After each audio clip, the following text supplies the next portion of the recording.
Ya Nabi salam alaika, ya Rasul salam alaika. Bismillahirrahmanirrahim. Assalamualaikum warahmatullahi wabarakatuh. Allahumma salli wa sallim wa barik wa antim ala habibina wa syafiina wa qurrata ayunina sayyidina Muhammad wa ala ali sayyidina Muhammad. Yang sedang dalam ujian, dalam cobaan, dalam ujian, dalam apalah bahasanya, yang dalam tagihan utang yang banyak, yang dalam tekanan, yang saudara-saudara kita masih dalam kemiskinan. Ingat satu hal aja. Apa itu? Orang-orang yang hidupnya selalu diuji, dia akan jadi orang yang kuat. Selama dia masih mampu bertahan, insya Allah di masa depan dia jadi orang yang kuat. Allah tidak akan memberikan suatu ujian yang hamba aja tidak mampu menanggungnya, itu nggak ada. Tetap itu ujian hanya yang mampu ditanggungnya aja. Cuma yoharul fasad bil bari wal bahri bima kasabat aidinas. Terjadi kerusakan di muka bumi, di laut dan di darat, itu akibat perbuatan manusia. Bener kagak tuh? Yang dulu sekarang dalam tekanan utang, tagihan utang gara-gara apa? Salah dia sendiri. Ngapain? Minjem pinjol, makan riba. Kemarin baru-baru ini datang ke rumah saya suatu kawan lama yang udah lama dari zaman masih muda-muda, konflik, bertanya sama saya, "Bang, apa abang ada kenalan orang bang?" Ya kenapa orang bang? Kenalan saya banyak. Kenapa masalahnya? Ya karena mau minta over kredit. La ilaha illallah, Tuhan hamba. Kenapa ceritanya? Karena saya udah gak sanggup bayar 250 juta lagi. Coba bayangin. Udah berkali-kali saya ngomong di dalam channel ini, jangan makan riba. Riba nggak ada kebaikannya. Saya tanya, dulu bukannya jualan handphone? Bukan bang, jualan pakaian. Dia bilang kan, ambil pakaian dari daerah lain lalu dijual di sini. Cuma masalahnya udah bangkrut. Waktu itu ngambil uang 450 juta, kemudian dibuat modal usaha. Nah, sekarang ya baru-baru memang untung dia bilang, dan uang selalu ada dan enak-enak aja hidup. Lah sekarang ya seperti abang bilang tadi, kembali kepada nol. Coba bayangin yang belum terkena. Yang belum terkena ini semuanya. Coba bayangin, ambil pelajaran dari situ. Pak tabiru ya ulil absor. Ambil pelajaran ini, wahai orang yang punya pikiran. Orang udah kena, kita mau kena juga. Jangan seperti itu. Jauhi riba. Apa yang Allah larang, ikutin. Apa yang Allah larang, jauhin. Apa yang Allah perintah, ikutin. Allah larang nih, kita ikutin, jangan ngerjain. Allah perintah nih, kita ikutin, kita kerjain. Nah ini masalahnya kita ini kebanyakan banget yang, alah kalau nggak pakai ini modal kita dari mana? Lah ya ujung-ujungnya nanti kita jadi riba, udah jadi riba kagak ada untungnya tuh. Yang ada kembali lagi ke nol. Nah itu yang saya mau bilang. Nah yang mereka dalam ujian ini, coba apalagi mau dibuat pasrah aja kepada Allah. Cuma masalahnya ini kalau udah riba-riba saya khawatir. Kenapa khawatir? Khawatir kita melanggar aturan Allah sehingga pantas Allah tidak menolong kita. Pantas kayak gitu. Makanya susah. Jauhi yang seperti itu, yang belum terkena, terutama ini yang belum kena, yang belum dapat coba. Jangan riba-ribalah. Banyak banget akibatnya yang riba tuh kagak pernah ada. Saya belum pernah ngedengar orang yang memakai uang riba itu hidupnya sukses, makmur sampai tua, sampai meninggal, belum pernah dah. Yang ada bangkrut, paling 3 tahun, 4 tahun, nggak nyampe 4 tahun udah bangkrut usahanya rata-rata. Ini bukan yang pertama kali dan mungkin bukan yang terakhir kali. Ada banyak banget tuh yang begitu ngadu sama saya. Udah ketahuan, yang pakai WA mah jangan tanya. Ini yang datang ke rumah juga jangan tanya, yang udah pakai yang udah berapa puluh orang itu yang mengadu.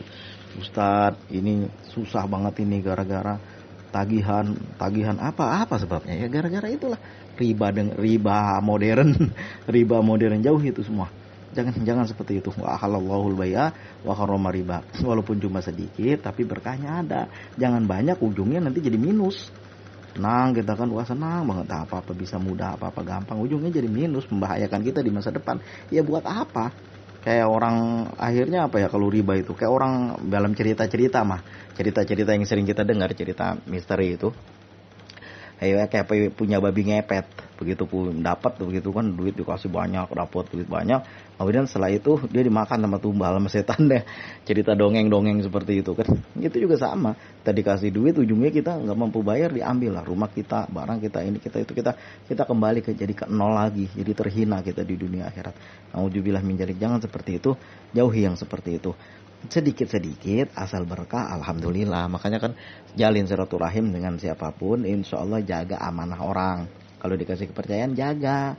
Jangan nilep sendiri, jangan dihitung-hitung sendiri dengan cara sendiri, ujung-ujungnya menang sendiri. Kan ada dulu suatu kisah yang saya dengar beberapa kali, cuma saya dengar pernah ketawa lagi. Nih Ada orang neraka bertanya kepada orang surga, bagaimana sih suasana di surga? Wah, di sini enak, sejuk, buahan banyak, makanan banyak, semuanya enak. Dia bilang, boleh nggak kita jalan-jalan ke surga? Kata orang neraka, oh boleh, silakan. Ya, gimana caranya? Orang di neraka kan kreatif, pikirannya banyak. Dia bilang sama yang cerita. Ini aja, kita bikin jembatan dari neraka ke surga dan dari surga ke neraka. Nanti kita ketemu di tengah, dia bilangnya. Oh iya kalau gitu. Lalu dibikinlah proyek jembatan dari neraka ke surga, nanti ketemu di tengah. Orang neraka udah di di tender, menang tender, lalu dibikinlah proyek dari neraka ke surga. Hari pertama selesai setengahnya, hari kedua selesai setengahnya lagi, udah 50% tinggal yang dari surga. Orang neraka udah ngeliat, mana nih orang di surga belum nyampe-nyampe. Dibilang lah, oi orang di surga, kenapa proyek kalian belum mulai-mulai? Bagaimana kami mau mulai? Dia bilang, bagaimana kami mau mulai bikin proyek? Kontraktor, pengawas, pemborong, panitera semua ada di sono di neraka.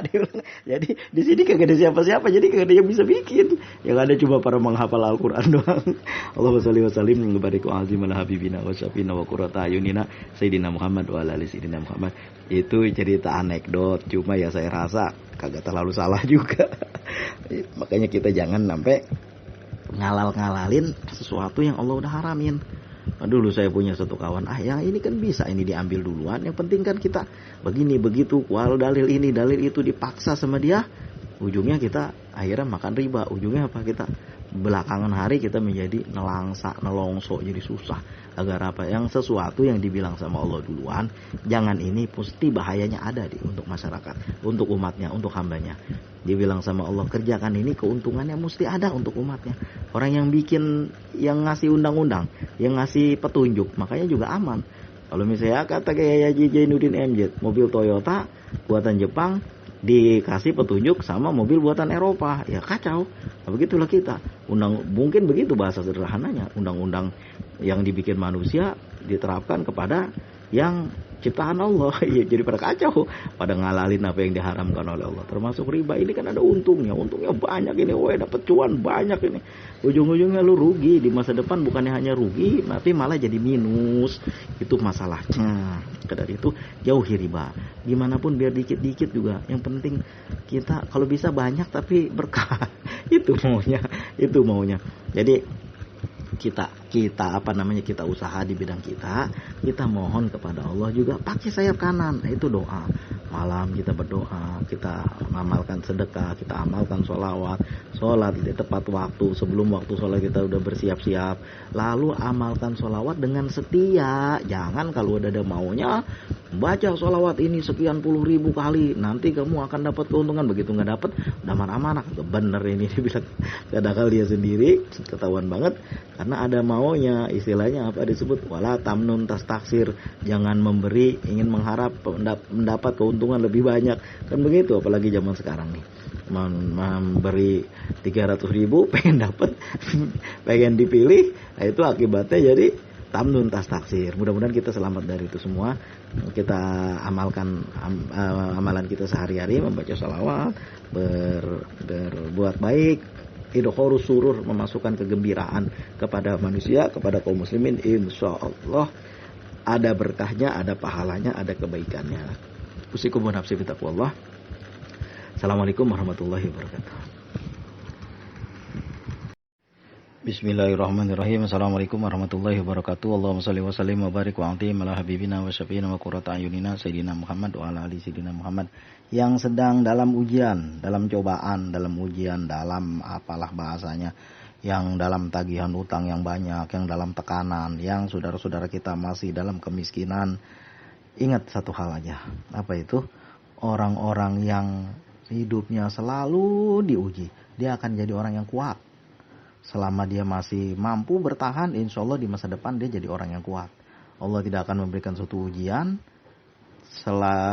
yang hamba aja tidak mampu menanggungnya, itu nggak ada. Tetap itu ujian hanya yang mampu ditanggungnya aja.